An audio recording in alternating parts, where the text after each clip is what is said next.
الحمد لله نحمده ونستعينه ونؤمن به ونتوكل عليه ونعوذ بالله من شرور أنفسنا ومن سيئات أعمالنا من يهده الله فلا مضل له ومن يضلله فلا هادي له وأشهد أن لا إله إلا الله وحده لا شريك له وأشهد أن سيدنا وحبيبنا محمدًا عبده ورسوله صلى الله على سيدنا محمد وعلى آله وأصحابه وبارك وسلم تسليمًا كثيرًا كثيرًا أما بعد فأعوذ بالله من الشيطان الرجيم بسم الله الرحمن الرحيم ومن آياته أن خلق لكم من أنفسكم أزواجا لتسكنوا إليها وجعل بينكم مودة ورحمة إن في ذلك لآيات لقوم يتفكرون رب اشرح لي صدري ويسر لي أمري واحلل عقدة من لساني يفقه قولي اللهم ألهمني رشدي وأعذني من شر نفسي ومن سيئات أعمالي. സർവശക്തനായ അള്ളാഹുവിൻ്റെ വിധിവിലക്കുകൾ രഹസ്യ പരസ്യ ജീവിതത്തിൽ സൂക്ഷിക്കണമെന്ന് ആദ്യമായി ഞാൻ എന്നെയും നിങ്ങൾ ഓരോരുത്തരെയും ഓർമ്മപ്പെടുത്തുന്നു, ഉണർത്തുന്നു. അള്ളാഹു സുബ്ഹാനഹു വ തആല നമ്മുടെ ജീവിതത്തിൽ എന്തെല്ലാം തെറ്റുകുറ്റങ്ങളും പാപങ്ങളുമൊക്കെ സംഭവിച്ചിട്ടുണ്ടോ അതെല്ലാം നമുക്ക് പുറത്ത് മാപ്പാക്കി തരുമാറാകട്ടെ. നമ്മുടെ ആയുസ്സിൽ എത്ര കാലം അള്ളാഹു നിശ്ചയിച്ച് തന്നിട്ടുണ്ടോ ആ കാലം അള്ളാഹുവിനെ തഖ്വ ചെയ്ത് അള്ളാഹുവിനെ സൂക്ഷിച്ച് ജീവിക്കുവാനും ഈമാനോടുകൂടി ഭൂമിയിൽ നിന്ന് യാത്ര പോകാനുമുള്ള സൗഭാഗ്യം അള്ളാഹു നമുക്ക് നൽകി അനുഗ്രഹിക്കുമാറാകട്ടെ. രോഗികളായ വീടുകളിൽ ആശുപത്രികളിലൊക്കെ കഴിയുന്ന ആളുകൾ അള്ളാഹു അവർക്കും നമുക്കും ആജിലും മുസ്തമിറുമായ ഷിഫാ പ്രദാനം ചെയ്യുകയും ഹലാലായ ഉദ്ദേശങ്ങളൊക്കെ സഫലീകരിക്കുകയും ചെയ്യുമാറാകട്ടെ. ബഹുമാനമുള്ള മുഅ്മിനീങ്ങളെ, സത്യവിശ്വാസികളെ, നമ്മൾ നിലകൊള്ളുന്ന മാസം റമദാൻ കഴിഞ്ഞ് ശവ്വാൽ മാസത്തിലാണ്. ഓരോ മാസങ്ങളെപ്പറ്റിയും നമ്മൾ എന്തെങ്കിലും രീതിയിലുള്ള മഹത്വങ്ങളും ശ്രേഷ്ഠതകളും ഒക്കെ നമ്മൾ ചർച്ച ചെയ്യാറുണ്ട്. റമദാൻ ഇബാദത്തിനുള്ള മാസമാണ്. നോമ്പും തറാവീഹും ഒക്കെ നമ്മൾ നിർവഹിച്ചു, അള്ളാഹു സ്വീകരിക്കട്ടെ. ശവ്വാലിൽ നമ്മൾ പ്രത്യേകമായി പറയാറുള്ളത്, ഒന്ന്, റമദാന് ശേഷമുള്ള 6 നോമ്പ് നോറ്റുവീടൽ സുന്നത്തുള്ള മാസമാണ്. റമദാനിൽ നോമ്പ് അനുഷ്ഠിക്കുകയും അതിനുശേഷം ഒരു 6 ദിവസം നോമ്പെടുക്കുകയും ചെയ്താൽ അവനൊരു വർഷം മുഴുവൻ നോമ്പെടുത്ത കൂലി കിട്ടുമെന്ന് റസൂലുള്ളാഹി സ്വല്ലല്ലാഹു അലൈഹി വസല്ലം തങ്ങൾ പരാമർശിച്ചതായി ഹദീസുകളിൽ കാണാം. എന്നാൽ ഒരുപക്ഷെ നമ്മളാരും അങ്ങനെ ചർച്ച ചെയ്യാതെ പോകുന്ന, അല്ലെങ്കിൽ നമ്മൾ ശ്രദ്ധിക്കാതെ പോകുന്ന മറ്റൊരു മഹത്വം കൂടി ശവ്വാൽ മാസത്തിനുണ്ട്. അതെന്താണ്? ബഹുമാനപ്പെട്ട ഫുഖഹാക്കളൊക്കെ ഹദീസിൻ്റെയും ഫിഖ്ഹിൻ്റെയും ഒക്കെ ഗ്രന്ഥങ്ങളിൽ പരാമർശിച്ചതായി കാണാം. ഏതെങ്കിലും ഒരാൾ വിവാഹം കഴിക്കാൻ ഉദ്ദേശിക്കുന്നുണ്ടെങ്കിൽ അയാൾക്ക് ഏത് മാസമാണ് വിവാഹം നടത്തൽ സുന്നത്ത്? എപ്പോൾ വേണമെങ്കിൽ വിവാഹം നടത്താം. വരനും വധുവുമൊക്കെ ഒക്കുകയും വിവാഹം നടത്താനുള്ള വലിയ ഉണ്ടാവുകയും 2 സാക്ഷികൾ ഉണ്ടാവുകയും അതുമായി ബന്ധപ്പെട്ട അടിസ്ഥാനപരമായ കാര്യങ്ങളുണ്ടെങ്കിൽ ഏത് സന്ദർഭത്തിൽ വിവാഹം നടത്താം. എങ്കിൽ പോലും ആ സന്ദർഭങ്ങളുടെ കൂട്ടത്തിൽ ഏതെങ്കിലും ഒരു മാസത്തിനൊരു പ്രത്യേകത ഉണ്ടാകുമല്ലോ, ദിവസത്തിന് പ്രത്യേകത ഉണ്ടാകുമല്ലോ. അങ്ങനെ പണ്ഡിതന്മാർ ചർച്ച ചെയ്യുമ്പോൾ പരാമർശിച്ചായി കാണാം, ശവ്വാൽ മാസത്തിലാണ് വിവാഹം നടത്തൽ സുന്നത്തായ മാസം. എന്താണ് അതിൻ്റെ മാനദണ്ഡവും കാരണവും? അഷ്റഫുൽ ഖൽഖായ റസൂലുള്ളാഹി സ്വല്ലല്ലാഹു അലൈഹി വസല്ലം തങ്ങളുടെ ഏറ്റവും പ്രിയപ്പെട്ട പത്നിയായ ആയിഷ റളിയല്ലാഹു തആല അൻഹ വിവാഹം കഴിച്ചത് ശവ്വാൽ മാസത്തിലായിരുന്നു. അതുകൊണ്ടാണ് പണ്ഡിതന്മാർ രേഖപ്പെടുത്തിയത്, ആരെങ്കിലും വിവാഹം നടത്താൻ ആഗ്രഹിക്കുന്നുണ്ടെങ്കിൽ അത് ശവ്വാൽ മാസത്തിലായിക്കൊള്ളട്ടെ. എവിടെ വെച്ചാണ് വിവാഹം നടത്തൽ സുന്നത്ത്? അത് ഫിൽ മസ്ജിദ്, പള്ളിയിൽ വെച്ചാകണമെന്നും അത് ഫിഖ്ഹിൻ്റെ ഗ്രന്ഥങ്ങളിൽ കാണാം. കാരണം നബി സല്ലല്ലാഹു അലൈഹി വസല്ലം തങ്ങൾ പല സഹാബാക്കളുടെ വിവാഹം നടത്തിയതായി നമുക്ക് കാണാൻ സാധിക്കുന്നത് അത് പള്ളിയിൽ വെച്ചിട്ടാണ്. ഇനി പള്ളിയല്ലാത്ത സ്ഥലത്ത് ഒരാളുകൾക്കൊക്കെ ഒരുമിച്ച് കൂടാൻ സൗകര്യമുള്ള മറ്റ് സ്ഥലങ്ങളൊക്കെയാണ് തിരഞ്ഞെടുക്കുന്നതിൽ അതിൽ കുഴപ്പമൊന്നുമില്ല. പക്ഷേ അഫ്ളലായതും സുന്നത്തായതും പള്ളിയിൽ വെച്ചാണ്. കാലങ്ങളോളം നമ്മുടെ സമൂഹവും തലമുറയുമൊക്കെ വിവാഹത്തിൻ്റെ വിഷയത്തിൽ അതൊരു വിവാഹത്തിൻ്റെ ഒരു മാരേജ് ക്ലോക്ക് ഉണ്ടായിരുന്നു. അതിനൊരു ക്ലോക്ക് ഉണ്ട്. ആ സമയമാകുമ്പോൾ വിവാഹങ്ങൾ നടക്കും. ഏകദേശം 21-22 വയസ്സാകുമ്പോൾ പിന്നെ ആണിനെ സംബന്ധിച്ചിടത്തോളം വീട്ടുകാർ അവനെ നിർബന്ധമായി കല്യാണത്തിലേക്ക് പ്രേരിപ്പിക്കുകയും അയാൾ വിവാഹിതനാകുന്നു. സ്ത്രീ ആണെങ്കിൽ കുറച്ചു കാലം മുമ്പ് വരെ, ഇപ്പം നമ്മൾ 18 വയസ്സെന്ന് ഭരണഘടന പറയുന്നതിൻ്റെ ഒക്കെ തൊട്ട് മുമ്പ് വരെ 14-15 വയസ്സാകുമ്പോൾ തന്നെ വിവാഹത്തിനെ കുറിച്ചുള്ള ചർച്ചകൾ നടക്കുകയും അതിനു മുമ്പ് തന്നെ വിദ്യാഭ്യാസമൊക്കെ നിർത്തപ്പെടും, വീട്ടിൽ ഒതുക്കപ്പെടും. അങ്ങനെ ഒരു 15, 16, 17 ഉള്ളിൽ ആ സ്ത്രീയുടെ വിവാഹം നടന്നു പോകും. ഇതാണ് കാലങ്ങളായിട്ട് നടന്നു വരുന്ന ഒരു ശൈലി എന്ന് പറയുന്നത്. പക്ഷെ നമ്മൾ 21-ാം നൂറ്റാണ്ടിലേക്ക് എത്തി നിൽക്കുമ്പോൾ എല്ലാ മേഖലയിലും സമൂലമായ മാറ്റങ്ങൾ വന്നതുപോലെ വിവാഹത്തിനെ സംബന്ധിച്ച ധാരണയിലും വിവാഹത്തിനെ കുറിച്ചുള്ള കൺസെപ്റ്റിലുമൊക്കെ വലിയ ധാരണ മാറ്റം സംഭവിച്ചിട്ടുണ്ട്. അതിൻ്റെ തുടർച്ചയെന്നോണം വിവാഹിതരായ ആളുകളിൽ പോലും വിവാഹത്തിനെ കുറിച്ചുള്ള സന്ദേഹപരമായ ചിന്തകൾ വന്നു തുടങ്ങി എന്നുള്ളതാണ് അതിൻ്റെ ആദ്യത്തെ എഫക്റ്റ്. വിവാഹം കഴിച്ച ആളുകൾ പോലും ചിന്തിച്ചു തുടങ്ങുന്നത്, ഒരു പക്ഷേ അവർ വാക്കാൽ പറയുന്നുണ്ടാവുകയില്ല, അല്ലെങ്കിൽ വളരെ ക്ലോസ്ഡായ അവരുടെ സുഹൃത്തുക്കൾക്കിടയിൽ പോലും ഒരുപക്ഷെ സംസാരിച്ചിട്ടുണ്ടാകും, വേണ്ടായിരുന്നു അന്ന് ഉപ്പയും അമ്മയൊക്കെ വെറുതെ നിർബന്ധിച്ചിട്ട് ഞങ്ങളെ ഈ കുഴിയിൽ ചാടിച്ചു എന്ന് ആണോ, അല്ലെങ്കിൽ വിവാഹബന്ധത്തിൽ ഏർപ്പെട്ടിരിക്കുന്ന സ്ത്രീയോ ഒക്കെ പറയുന്ന ഒരു സ്ഥിതിവിശേഷം നമ്മുടെ സമൂഹത്തിലുണ്ട്. ഇനി അവിവാഹിതരായ ആളുകളാണെങ്കിൽ തീർച്ചയായും അവരോട് വിവാഹത്തിനെ കുറിച്ച് സംസാരിക്കാൻ പോലും പറ്റാത്ത ഒരവസ്ഥയിലേക്ക് എത്തിയിട്ടുണ്ട്. ഒരാണിനോട് പറയുമ്പോഴായാലും പെണ്ണിനോട് പറയുമ്പോഴായാലും ഒക്കെ അത് എൻ്റെ വ്യക്തിപരമായ ഒരു ചോയ്സ് ആണല്ലോ. വിവാഹം കഴിക്കുക എന്ന് പറയുന്നത് എൻ്റെ വ്യക്തിപരമായൊരു തീരുമാനമാണ്. ആ തീരുമാനത്തിൽ എന്തിനാണ് എൻ്റെ സമൂഹവും സമുദായവും എൻ്റെ കുടുംബവും ഏറ്റവും അധികം എൻ്റെ ഉമ്മയും വാപ്പയും വരെ ഇടപെടുന്നത് എന്ന വളരെ ഗൗരവകരമായ ഒരു അവസ്ഥയിലേക്ക് ആളുകൾ എത്തിച്ചേർന്നിട്ടുണ്ട്. തീർച്ചയായും ഇത് മുസ്ലിമീങ്ങളെ സംബന്ധിച്ചിടത്തോളം എന്നല്ല മനുഷ്യരെ സംബന്ധിച്ചിടത്തോളം ഒരു അപകടത്തിൻ്റെ സ്റ്റേജാണ്. ഒരു പക്ഷേ ഇവർ മുന്നോട്ട് വെക്കുന്ന കാര്യങ്ങളും പ്രശ്നങ്ങളുമൊക്കെ ഒരു പരിധി വരെ ശരിയാണ്.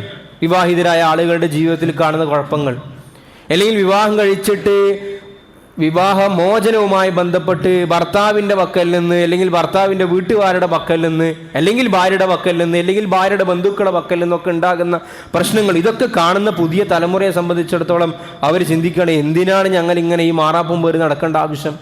ഞങ്ങളൊന്ന് കുറച്ച് പഠിക്കുക, ഞങ്ങൾക്ക് സാമ്പത്തികമായി ഒരു സ്റ്റെബിലിറ്റി, ഫിനാൻഷ്യൽ സ്റ്റെബിലിറ്റി നമ്മൾ ഉണ്ടാക്കുക. നമുക്ക് തോന്നട്ടെ അങ്ങനെ ഒരു പാർട്ട്ണർ എനിക്ക് വേണം എന്ന് ഏത് നിമിഷത്തിലാണോ എനിക്ക് തോന്നുന്നത് അന്ന് എനിക്ക് പറ്റുന്ന ഒരാളെ ഞാൻ തിരഞ്ഞെടുക്കും. പെണ്ണാണെങ്കിൽ പറയും, വാപ്പ ഞാൻ അന്ന് നിങ്ങളോട് പറയും, നിങ്ങൾ അന്ന് എനിക്ക് വേണ്ടി മസ്ജിദിൽ ചെന്നിട്ടോ ഖത്തീബിനടുക്കലോ പോയിട്ട് വിവാഹം നടത്തി തന്നാൽ മതി. ആണിനോട് പറയുമ്പോൾ പോലും ആണും പറയുന്ന വാചകങ്ങൾ ഇതൊക്കെയാണ്. നമുക്കറിയില്ല ആരാണ് എന്താണെന്നൊന്നും അറിയില്ല. ഏതോ ഒരു പെണ്ണിന് വേണ്ടിയിട്ട് എന്തിനാണ് എൻ്റെ സമ്പത്ത് ചെലവഴിക്കുന്നത്, ഏതോ ഒരു പെണ്ണിന് വേണ്ടിയിട്ട് എന്തിനാണ് എൻ്റെ ജീവിതം സാക്രിഫൈസ് ചെയ്യുന്നത്?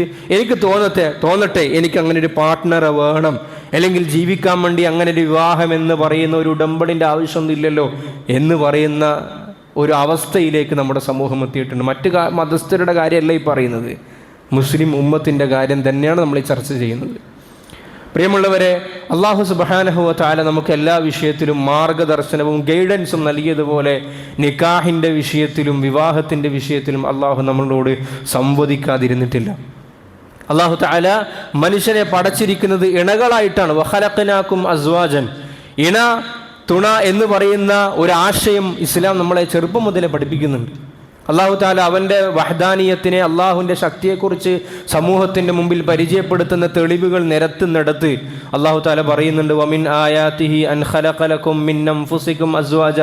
പല നിക്കാഹിൻ്റെ സദസ്സുകളിൽ നമ്മൾ കേട്ടിട്ടുള്ള ആയത്താണ്. അള്ളാഹു നിങ്ങളിൽ നിന്നും ഒരു ഇണയെ നിങ്ങൾക്ക് സൃഷ്ടിച്ചു തന്നു. അതിൻ്റെ കാര്യം എന്താണ്, കാരണം എന്താണ്? ലിതസ്കുനു ഇലൈഹ, നിങ്ങൾക്ക് പരസ്പര സമാധാനം കിട്ടാൻ വേണ്ടിയിട്ടാണ്, നിങ്ങൾക്കിടയിൽ സ്നേഹവും മവദ്ദത്തും റഹ്മത്തും ഒക്കെ ഇട്ടു തന്നു എന്ന ആയത്തുകളൊക്കെ നമ്മൾ സ്ഥിരമായി കേൾക്കുകയും മനസ്സിലാക്കുകയും ഒക്കെ ചെയ്തിട്ടുണ്ട്.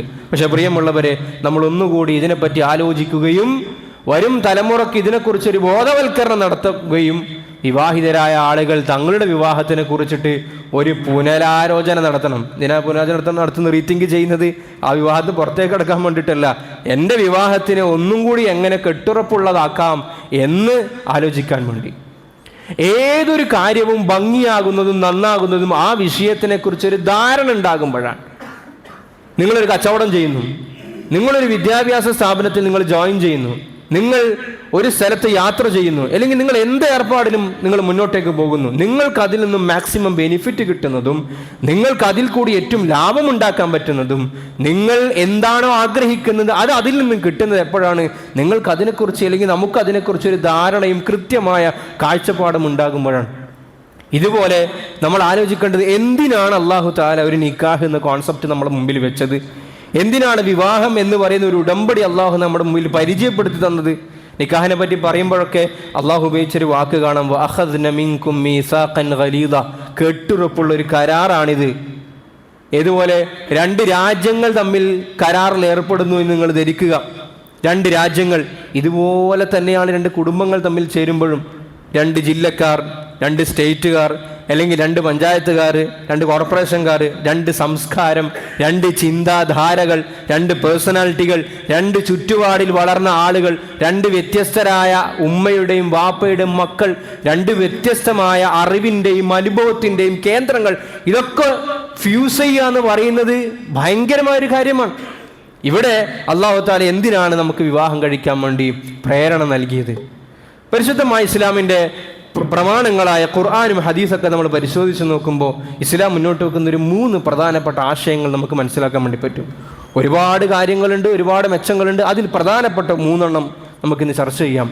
ഒന്നാമത്തത്, അല്ലാഹു സുബ്ഹാനഹു വ തആല നിക്കാഹിനെ നമ്മുടെ മുമ്പിൽ വെച്ചതിൻ്റെ കാരണം എന്ന് പറയുന്നത് അൽ മുത്അ. അല്ലാഹു തആല നമ്മുടെ മനുഷ്യൻ എന്നുള്ള നിലക്ക്, ജന്തു എന്നുള്ള നിലക്ക് എല്ലാ ജന്തുക്കളിലും അള്ളാഹു നിശ്ചയിച്ചിട്ടുള്ള ഒരുപാട് ശാരീരികമായ മാനസികമായ തലങ്ങൾ അള്ളാഹു നിശ്ചയിച്ചിട്ടുണ്ട്. വിശപ്പ് പോലെ, ദാഹം പോലെ, ചൂട് സഹിക്കാൻ പറ്റാത്തതുപോലെ, തണുപ്പ് സഹിക്കാൻ പറ്റാത്ത, ഇതൊക്കെ മാനുഷികമായി എല്ലാ ജന്തു സഹജമാണ്. എല്ലാ ജന്തുക്കൾക്കും ഈ കാര്യങ്ങളുണ്ട്. എന്നാൽ മനുഷ്യന് പ്രത്യേകമായി, നിങ്ങൾ എവിടെയെങ്കിലും ഒരു ജന്തുക്കൾക്ക് വേണ്ടി, മൃഗങ്ങൾക്ക് വേണ്ടി ആരെങ്കിലും വസ്ത്രത്തിൻ്റെ കട തുടങ്ങിയതായി കാണാൻ നമുക്ക് സാധിക്കില്ല. കാരണം അവർക്ക് അല്ലാഹു സുബ്ഹാനഹു വ തആല അങ്ങനെ ഒരു തിങ്കിങ് എബിലിറ്റി കൊടുത്തിട്ടില്ല. എൻ്റെ ന്യൂനത, നഗ്നത അപ്പുറത്തുള്ള എൻ്റെ ആൺ പൂച്ച കാണുന്നുണ്ടല്ലോ എന്ന ചിന്ത ഈ പെൺപൂച്ചക്കുള്ള എബിലിറ്റി അല്ലാഹു കൊടുത്തിട്ടില്ല. അതുകൊണ്ട് ഇതുവരെ അങ്ങനെ ഒരു കട തുടങ്ങുന്ന കാര്യം അവർ ആലോചിച്ചിട്ടില്ല. എന്നാൽ മനുഷ്യനെ സംബന്ധിച്ചിടത്തോളം എൻ്റെ ഔറത്ത്, എൻ്റെ നഗ്നത, അത് എൻ്റെ മുമ്പിലുള്ള ആൾ കാണുമ്പോൾ എനിക്ക് മാനസികമായ പ്രയാസം ഉണ്ടാകുന്നു, ഒരു ഓക്വേർഡ്നെസ് എനിക്ക് ഫീൽ ചെയ്യുന്നു. അപ്പോൾ അത് ഞാൻ മറക്കേണ്ടതുണ്ട്. അങ്ങനെ മനുഷ്യൻ വസ്ത്രത്തിൻ്റെ സംവിധാനങ്ങൾ ഒരുക്കുന്നു. ഭക്ഷണം ഓരോരുത്തരും കഴിക്കുമ്പോൾ അത് ഞാൻ മറ്റുള്ളവൻ്റെ ഭക്ഷണം കഴിക്കാതിരിക്കുക എന്ന് പറയുന്ന മിനിമം മാനുഷികത അത് മനുഷ്യൻ ചിന്തിച്ചു തുടങ്ങിയിട്ടുണ്ട്. അതുകൊണ്ടാണ് ഓരോരുത്തരും അവനവൻ്റെ കൈകൊണ്ടുണ്ടാക്കിയ ഭക്ഷണം അല്ലെങ്കിൽ അവനവൻ സമ്പാദിച്ച സമ്പാദ്യത്തിൽ നിന്നുള്ള ഭക്ഷണത്തിലേക്ക് തിരിയുന്നത്. മൃഗങ്ങൾക്കിടയിൽ ഇതില്ല. ഒരു ജീവി അതിനിഷ്ടപ്പെട്ട ഭക്ഷണം അതെവിടെ കണ്ടാലും, അത് മറ്റൊരു ജീവി, തൻ്റെ സഹജീവി അത് തിന്നുന്നുണ്ടെങ്കിൽ പോലും അവനിൽ നിന്നും കടിച്ചു പറിച്ച് തിന്നാനുള്ള ത്വരയല്ലാതെ മറ്റ് ഈ പറയുന്ന പോലെ ഷെയറിങ്ങോ എമ്പതിയോ ഒന്നും മൃഗങ്ങളിലും നമുക്ക് കാണാൻ വേണ്ടി സാധിക്കില്ല. ഇതുപോലെ അല്ലാഹു സുബ്ഹാനഹു വ തആല മനുഷ്യനിൽ നിക്ഷിപ്തമാക്കിയിരിക്കുന്ന, ഡെപ്പോസിറ്റ് ചെയ്തിരിക്കുന്ന ഏറ്റവും വലിയ ഒരു ഗുണമാണ് മനുഷ്യൻ്റെ ഈ വൈകാരിക തലം എന്ന് പറയുന്നത്. 14-15 വയസ്സൊക്കെ ആകുമ്പോഴത്തേക്ക് പുരുഷനാണെങ്കിൽ ടെസ്റ്റോസ്റ്റിറോൺ എന്ന് പറയുന്ന ഹോർമോണിൻ്റെ ഉൽപ്പാദനങ്ങൾ കൂടുന്നു. അതുമായി ബന്ധപ്പെട്ട് ശരീരത്തിൽ മാറ്റം ഉണ്ടാകുന്നു. ഒന്ന് ആലോചിച്ച് നോക്കിയാൽ മതി. 15 വയസ്സിന് മുമ്പൊന്നും നമുക്ക് മൂക്കിൻ്റെ താഴെ രോമങ്ങളൊന്നും മുളച്ചിട്ടില്ല. മീശ വളക്കുന്നു, ശബ്ദത്തിൻ്റെ വേരിയേഷൻ ഉണ്ടാകുന്നു, നമ്മുടെ ചിന്തകളിൽ മാറ്റം ഉണ്ടാകുന്നു, ശരീരത്തിന് മാറ്റം ഉണ്ടാകുന്നു, പല പല ആഗ്രഹങ്ങൾ നമ്മുടെ ഉള്ളിൽ ഉണ്ടായിത്തീരുന്നു. ഇതുപോലെ സ്ത്രീയിലും സമൂലമായ മാറ്റങ്ങൾ ഉണ്ടാകുന്നു ഈസ്ട്രോജൻ എന്ന് പറയുന്ന ഹോർമോണിൻ്റെ ഉൽപ്പാദന പ്രകാരം. ഇവിടെ ഈ മനുഷ്യനാകുന്ന ആണിൻ്റെയും പെണ്ണിൻ്റെയും ഇടയിൽ ഇങ്ങനെ ബയോളജിക്കലായ വ്യതിയാനങ്ങൾ സംഭവിക്കുമ്പോൾ അവർക്ക് ആ ഹലാലായ ആഗ്രഹത്തിനെയും അവരുടെ ഇച്ഛയെയും പൂർത്തീകരിക്കുന്നതിന് വേണ്ടി നോക്കിക്കഴിഞ്ഞാൽ 2 മാർഗങ്ങളാണ് ലോകത്തിന് മുമ്പിലുള്ളത്. ഒന്നുകിൽ മൃഗങ്ങളെപ്പോലെ എന്താണോ, ആരിലാണോ, എവിടെ വെച്ചാണോ തോന്നുന്നത് ആ ആഗ്രഹം പൂർത്തീകരിച്ച് നിർവൃതി അടയുക എന്ന് പറയുന്ന ജന്തുപരമായ ഒരു സംസ്കാരം, മൃഗീയമായ ഒരു സംസ്കാരം. ഇങ്ങനെ ജീവിക്കുന്ന ആളുകൾ ലോകത്തിൻ്റെ പല ഭാഗങ്ങളിലുമുണ്ട്. എന്നാൽ പരിശുദ്ധമായ ഇസ്ലാം പഠിപ്പിക്കുന്നത്, നിങ്ങൾ ആ ഒരു പ്രായത്തിലേക്ക് എത്തുന്ന സന്ദർഭത്തിൽ നിങ്ങൾക്കങ്ങനെ തനിക്ക് അങ്ങനെ ആ ഒരു ശാരീരികമായ ആഗ്രഹമൊക്കെ ഉണ്ട് എന്ന് തോന്നിക്കഴിഞ്ഞാൽ ആ ശാരീരികമായ ആഗ്രഹം പൂർത്തീകരിക്കാൻ വേണ്ടി മാത്രമല്ല അതിൻ്റെ കൂടെ ശറഅ് ചില കണ്ടീഷനും വെച്ചു. നബി സല്ലല്ലാഹു അലൈഹി വസല്ലം തങ്ങൾ പറയുണ്ടായി, യാ മഅ്ശറ ശബാബ്, യുവ സമൂഹമേ. ഇത് നിങ്ങളുടെ പ്രയോഗം തന്നെ നോക്കണം. യുവാക്കളെയാണ് ആദ്യം വിളിച്ചത്. കാരണം ഇതിൻ്റെ ആദ്യത്തെ അഭിസംബോധിതർ ചെറുപ്പക്കാരാണ്. അതിൻ്റെ താഴെയുള്ള ആളുകളെ സംബന്ധിച്ചിടത്തോളം പൊതുവായിട്ട് അതിൻ്റെ ആവശ്യം വരുന്നില്ല. യാ മഅ്ശറ ശബാബ്, ഓ യുവ സമൂഹമേ, മൻ ഇസ്തതാഅ മിൻകുമുൽ ബാഅത ഫല്യതസവ്വജ്, ഒരു സ്ത്രീയെ നിനക്ക് ശാരീരികമായും സാമ്പത്തികമായും സൂക്ഷിക്കുവാനും സംരക്ഷിക്കുവാനുമുള്ള കഴിവ് നിനക്കുണ്ടെങ്കിൽ ഫല്യതസവ്വജ്, അവൻ ഹലാലായ രീതിയിൽ ഒരു സ്ത്രീയെ ഇണയായി സ്വീകരിച്ചു കൊള്ളട്ടെ. നിങ്ങൾ നോക്കൂ, ഇതിങ്ങനെ സംഭവിക്കുമ്പോൾ എന്താ ഇതിൽ കിട്ടുന്നത്? ഒന്ന്, മനുഷ്യന്റെ ആ പ്ലഷർ പൂർത്തീകരിക്കപ്പെടുന്നു. ഇവിടെ വിവാഹം വേണ്ട എന്ന് വാഗ്വാദങ്ങൾ നടത്തുന്ന, ഉച്ചൈസ്വരം സംസാരങ്ങൾ നടത്തിക്കൊണ്ടിരിക്കുന്ന ആളുകൾ പറയുന്നത് എന്താ? എന്തിനാണ് അങ്ങനെ ഒരു വിവാഹം എന്ന് പറയുന്ന സങ്കല്പം? എന്തിനാണ് ഒരു പള്ളിയിൽ വരുന്നത്, അല്ലെങ്കിൽ മറ്റു മതസ്ഥരെ പോലെ അമ്പലത്തിൽ പോകുന്നത്, ചർച്ചിൽ പോകുന്നത്? അങ്ങനെ പാതിരിയുടെയും ഉസ്താദിൻ്റെയും അല്ലെങ്കിൽ ആ രീതിയിലുള്ള ഒരു സംവിധാനമൊക്കെ എന്തിനാണ്? രണ്ടാളുകൾക്ക് ജീവിക്കണമെന്ന് തോന്നിയാൽ രണ്ടാളുകൾ ജീവിക്കട്ടെ. അവർക്ക് എപ്പോഴാണ് വേണ്ട എന്ന് തോന്നുന്നത് അപ്പോൾ അവർ നിർത്തിപ്പോകട്ടെ. കേൾക്കാൻ എന്ത് നല്ല ഉട്ടോപ്യൻ ആശയമാണിത്. പ്രിയമുള്ളവർ, ഇസ്ലാമിന്റെ കോൺസെപ്റ്റ് എന്ന് പറയുന്നത് നിങ്ങൾക്ക് പ്ലഷർ ആകാം. സുഖാസ്വാദനം മനുഷ്യന്റെ അടിസ്ഥാനപരമായ ആവശ്യങ്ങളിൽ പെട്ടത് തന്നെയാണ്, ഒരു സംശയമില്ല. ആണാകട്ടെ പെണ്ണാകട്ടെ, ആണിയും സുഖാസ്വാദനത്തിലുള്ള റൈറ്റ് ഉണ്ട്, പെണ്ണിനും സുഖാസ്വാദനത്തിലുള്ള റൈറ്റ് ഉണ്ട്. ഞാനിതൊക്കെ പോയിന്റ് ചെയ്ത് പറയാണ്. ഇൻഷാ അല്ലാഹ് വരുന്ന ഖുതുബകൾ നമുക്കതിന് വിശദാംശങ്ങളിലേക്ക് കടക്കാം. ഇത് എങ്ങനെയാകണം? Pleasure seeking എങ്ങനെയാകണം? ഇവർ പറയുന്നത് ഒരു റെസ്പോൺസിബിലിറ്റീസും ഇല്ലാതെ, ഉത്തരവാദിത്തങ്ങളില്ലാതെ ആർക്കും എങ്ങനെയും എപ്പോഴും രണ്ടാൾ തമ്മിലുള്ള കോൺസെന്റ് ഉണ്ടായാൽ മതി, ആ രീതിയിൽ പ്ലഷർ സീക്ക് ചെയ്യാം. എന്നാൽ ഇസ്ലാം പഠിപ്പിക്കുന്നത് നിങ്ങൾക്ക് അങ്ങനെ ശാരീരികമായ ആവശ്യം പൂർത്തീകരിക്കണോ, നിങ്ങൾക്കൊരു സുഖം നിങ്ങൾക്ക് കിട്ടണം, ആണാവട്ടെ പെണ്ണാകട്ടെ, പക്ഷെ വിത്ത് റെസ്പോൺസിബിലിറ്റീസ്, ഉത്തരവാദിത്തത്തോട് കൂടിയിട്ട്. ഈ ലിവിങ് ടുഗദർ എന്ന് പറയുന്ന സംവിധാനം ഉണ്ടല്ലോ, നമുക്ക് വെറുതെ ഉദാഹരണത്തിനെടുക്കാം. ലിവിങ് ടുഗദറിൽ രണ്ടാൾ ഏർപ്പെട്ട് കഴിഞ്ഞാൽ അതിൽ ഇവർ ഈ പറയുന്നത് പോലെ രണ്ടാളുകൾ ഒരുമിച്ച് ജീവിക്കുമ്പോൾ മനുഷ്യനാണല്ലോ, ഒരാൾക്ക് രോഗം വരാം. ഭർത്താവിനാണ് രോഗം വരുന്നത് എങ്കിൽ ലിവിങ് ടുഗദർ എന്ന താല്പര്യത്തിന്റെ അടിസ്ഥാനത്തിൽ ഭർത്താവിന്റെ ചികിത്സ ആര് നടത്തണം? നേരെ മറിച്ച് ഭാര്യ എന്നുള്ള പദപ്രയോഗം അവർക്ക് പോലും ഇഷ്ടമല്ല. ലിവിങ് ടുഗദറിലുള്ള ആ സ്ത്രീയാകുന്ന പാർട്ട്ണർ, ആ പാർട്ട്ണർക്ക് രോഗം വന്നാൽ ആരാണ് അതിനുള്ള ചികിത്സ ഒരുക്കേണ്ടത്? അപ്പൊ ഇവർ പറയും അത് മനുഷ്യനല്ലേ, ഏത് മനുഷ്യനായാലും കൂട്ടത്തിലുള്ള ആൾക്ക് രോഗം വന്നു കഴിഞ്ഞാൽ ചികിത്സിക്കും. അത് വല്ല പനിയും ജലദോഷമൊക്കെ ആയി കഴിഞ്ഞാൽ ചികിത്സ നടത്തും. മാരകമായ രോഗം വരുന്നു, അള്ളാഹു എല്ലാവർക്കും ആഫിയത്ത് കൊടുക്കുമാറാകട്ടെ, ആര് ചികിത്സിക്കും? ഒരാൾ പറയുന്നു ഞാൻ ചികിത്സിക്കാൻ തയ്യാറല്ല എന്ന് പറഞ്ഞു കഴിഞ്ഞാൽ ഏത് മാനദണ്ഡം ഉപയോഗിച്ചു കൊണ്ടാണ് ഇയാളെ കൊണ്ട് ചികിത്സിപ്പിക്കാനുള്ള ഫണ്ട് പിടിച്ചു കെട്ടാൻ വേണ്ടി സാധിക്കുക? രണ്ട്, ഈ സ്ത്രീ, ഈ പാർട്ട്ണർ പ്രഗ്നന്റ് ആകുന്നു, ഗർഭിണിയാകുന്നു. ഇവിടെ ഈ പ്രസവത്തിന്റെ ഉത്തരവാദിത്തം ആരെ ഏറ്റെടുക്കും? 9 മാസം നീണ്ടു നിൽക്കുന്ന പ്രൊജക്റ്റാണ് ശരിക്കും പറഞ്ഞാൽ ഒരു പ്രസവം എന്നാണ്. ഇപ്പോൾ ഹോസ്പിറ്റലുകളൊക്കെ പ്ലാനായിട്ടാണ് പ്രഖ്യാപിച്ചിരിക്കുന്നത്. കംപ്ലീറ്റ് അതിൻ്റെ കൺസ്യൂം ചെയ്ത മാസം മുതൽ 9 മാസം അല്ലെങ്കിൽ പ്രഗ്നൻ്റായി ഹോസ്പിറ്റലിൽ നിന്ന് ഡിസ്ചാർജ് ചെയ്യുന്നവരെയുള്ള കംപ്ലീറ്റ് ഒരു പ്ലാൻ അവർ പറയും. 3 ലക്ഷം 1.25 ലക്ഷം രൂപ കംപ്ലീറ്റ് ചെലവ്. ഇതാരേറ്റെടുക്കും? ഇനി അതിൽ നിന്നും ഒരു കുഞ്ഞുണ്ടായാൽ അതാണാവട്ടെ പെണ്ണാവട്ടെ, ഈ കുഞ്ഞിൻ്റെ ചെലവ് ആരേറ്റെടുക്കും? ഇവനെ വാപ്പാന്ന് ബയോളജിക്കലി പറയാം, പക്ഷേ നിയമപരമായി എങ്ങനെ വാപ്പാന്ന് പറയാൻ വേണ്ടി പറ്റും? കാരണം അവിടെ ലീഗലി ഒരു സംഗതി നടന്നിട്ടില്ല. അപ്പൊ ഈ കുട്ടിൻ്റെ ചെലവ്, ഈ കുട്ടിൻ്റെ വിദ്യാഭ്യാസം, ഈ കുട്ടിക്കുള്ള സംസ്കാരം, ഇതൊക്കെ മുന്നോട്ടേക്ക് ആര് കൊണ്ടുപോകും? ഒരു സുപ്രഭാതത്തിൽ ഇവന് തോന്നുന്നു എനിക്ക് ഇവളുമായി മുന്നോട്ട് ജീവിക്കാൻ വേണ്ടി സാധിക്കൂല, ഞാൻ നിർത്തിപ്പോവാണെന്ന് നിർത്തിപ്പോയി കഴിഞ്ഞാൽ അന്ന് മുതൽ പിറ്റേന്ന് മുതൽ അല്ലെങ്കിൽ തുടർന്ന് അങ്ങോട്ടുള്ള യാത്രയിൽ ഈ കുഞ്ഞിൻ്റെയും ഈ സ്ത്രീയുടെയും ജീവിതത്തിൻ്റെ ഉത്തരവാദിത്തം ആരാണ് ഏറ്റെടുക്കുക? പ്രിയമുള്ളവർ, ഇവിടെയാണ് ഇസ്ലാമിൻ്റെ കൃത്യത. അള്ളാഹു നമുക്ക് മനസ്സിലാക്കി തരുമാറാകട്ടെ. നമ്മൾ നിക്കാഹിൻ്റെ സദസ്സിലൊക്കെ ഇരിക്കുമ്പോൾ വരനെ കൊണ്ടും വരൻ്റെ പിതാവിനെ കൊണ്ടൊക്കെ പറയിപ്പിക്കുന്ന ആ വാചകങ്ങളുണ്ടല്ലോ, നമുക്ക് ഒരുപക്ഷെ അതിൻ്റെ അർത്ഥം നമുക്ക് അറിയുണ്ടാവില്ല, അല്ലെങ്കിൽ ആ തിരക്കിൽ ആ നിക്കാഹിൻ്റെ ഒരു സദസ്സിൽ ചെന്ന് ആലോചിക്കാനുള്ള സമയം ഉണ്ടാവില്ല. എന്താ ഖത്തീബ് വരൻ്റെ പിതാവിനും വലിയനും വരനും പറഞ്ഞു കൊടുക്കുന്നത്? ഉസവ്വിജുക അലാ മാ അമറല്ലാഹു ബിഹി, ദാ ഞാൻ നിനക്ക് വിവാഹം നടത്തി തരികയാണ്. എൻ്റെ മകളെ ഇത്രയും വർഷം ഞാൻ പൊന്നുപോലെ കണ്ണിൽ എണ്ണ ഒഴിച്ച് വളർത്തിയ എൻ്റെ മകളെ ഞാനിതാ നിന്നിലേക്ക് ഏൽപ്പിക്കുകയാണ്. 2 കണ്ടീഷനാണ് ഞാൻ നിന്റെ മുമ്പിൽ വെക്കുന്നത്. എന്താണ്? മിൻ ഇംസാകിൻ ബിമഅറൂഫിൻ, നീ ഇവളെ ഭാര്യയായി നിർത്തുന്ന കാലത്തോളം മാന്യമായി നിലനിർത്തണം, അവളെ ബുദ്ധിമുട്ടിക്കാൻ പാടില്ല. എൻ്റെ ഓർമ്മ വെച്ച നാൾ മുതൽ എൻ്റെ മകളെ ഞാൻ ഇതുവരെ പട്ടിണിക്ക് ഇട്ടിട്ടില്ല, ഭക്ഷണം കൊടുക്കാതിരുന്നിട്ടില്ല, രോഗം വന്നപ്പോൾ ചികിത്സിക്കാതിരുന്നിട്ടില്ല. ഇതാ ഞാൻ ഇന്ന് മുതൽ നിന്നിലേക്ക് ഏൽപ്പിക്കുകയാണ് എൻ്റെ മകളെ.